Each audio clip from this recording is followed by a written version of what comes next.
Sama sem v sobi. Sedim pred psiho in pazljivo nanašam maskaro na trepalnice. Temna barva jih tako lepo poudari in moje oči so potem čisto drugačne. Pogled je mehkejši. Osenčim si lica.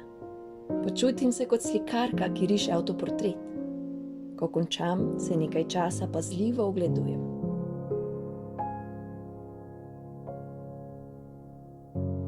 Lepa sem. Nasmehnem se, podoba v ogledalu pa samo strmi in mi nasmeha ne vrne.